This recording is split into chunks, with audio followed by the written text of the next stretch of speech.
The average American is being nickeled and dimed, and they don't even realize it.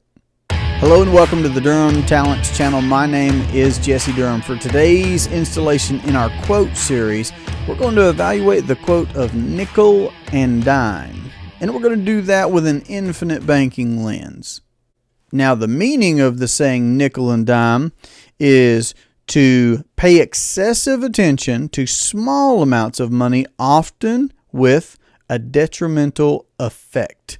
Now, when I actually looked up the meaning of nickel and dime, I've heard that. I don't know that I've particularly used it myself, but I know what it means. You can let me know down in the comment section below if you've heard, seen, used this saying of nickel and dime. But I've known what it means in my own mind, but when I look up the definition, I immediately thought of how R. Nelson Nash describes controlling your financial environment. And here's what he says in his book, Becoming Your Own Banker. He talks about an airplane. And I'm not an aviator. He was an aviator. So he flew planes, and he was very familiar with that. And he expressed an idea about the financial environment using planes by saying that a plane doesn't go through a vacuum. Airplanes go through an environment. So if planes go through an environment, there are a couple of things to consider. So there's the plane itself that's in the environment. So the plane itself.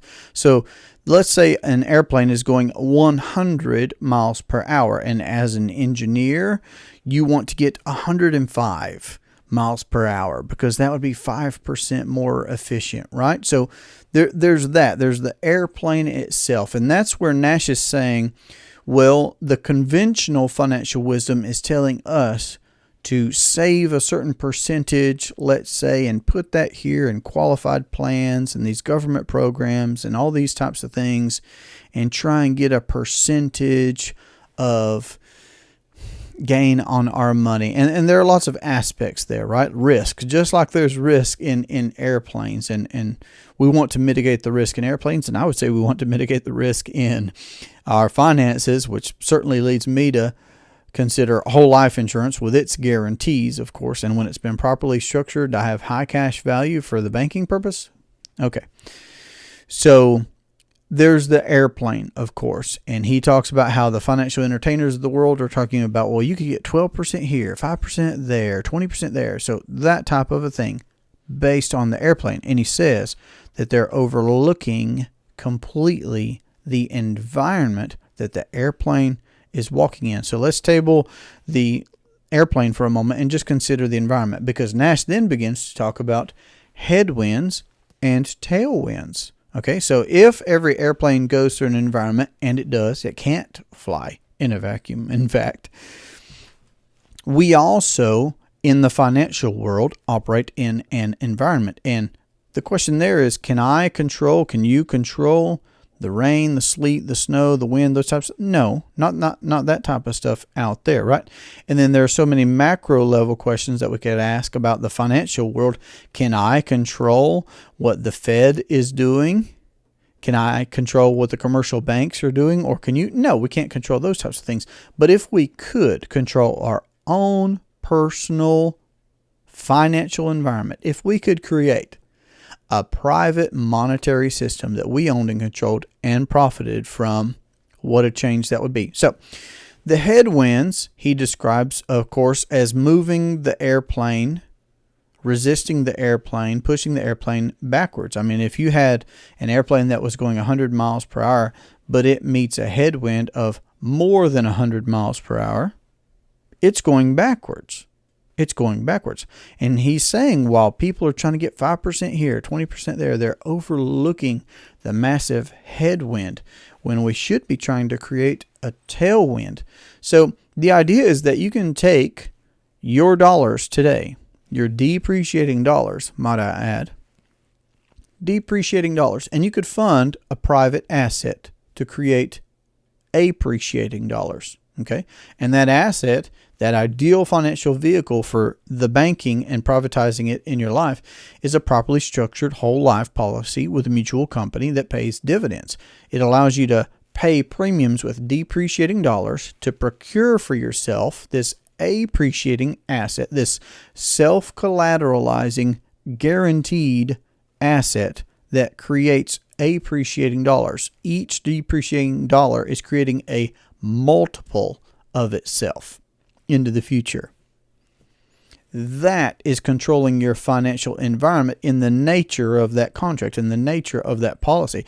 And furthermore, if that properly structured policy, hence properly structured, has a high cash value where you can access capital for the things that you want to do in your life, you can begin to control your financial environment. You're not asking permission for money. You're not applying to see if you qualify. You are not putting your money at risk. There are lots of factors, more than a dozen factors, that, in my opinion, demonstrate a whole life policy that's been structured for infinite banking as the ideal entity, as the ideal asset for privatizing your banking. More than a dozen reasons, but those are just to name a few.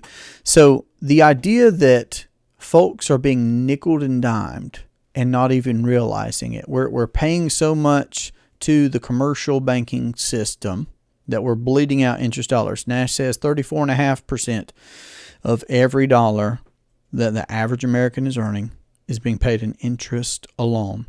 We're told to save a certain amount of our money, and we put that at risk in government programs and plans, government qualified programs and plans, putting it at risk, trying to get a certain percentage, all while overlooking the bigger picture, the environment, and the fact that we could, without taking any additional risk, without working any harder, without changing our cash flows, without losing control, we could add one step to what we're already doing in life to acquire the banking function, reacquire the banking function, because we've abdicated it to the commercial lending system, the commercial banking system. We could reacquire that for ourselves to get out of this nickel and dime paradigm.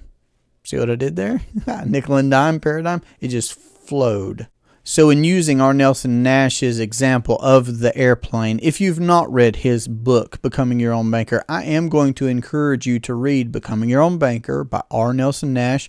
I read it in 2015, decided to control our family's financial environment. We were tens of thousands of dollars in debt, almost $50,000, and we decided to build that private monetary system using properly structured whole life policies, and we did it. We paid off the student loans, we paid off credit cards, we paid off the car. We reacquired that banking function in our lives by accounting for our financial environment so that we wouldn't be nickeled and dimed the way that we had been all those years leading up to being in that financial dilemma that we were. So I'm encouraging you to read R. Nelson Nash's book. And of course, I've got my calendar link on our website where we could have a conversation about what you learned there if you would like to learn more about implementing infinite banking in your household or your business or your investing. So I look forward to that conversation. I hope you have a great day. That's DurhamTalents.com. Take care.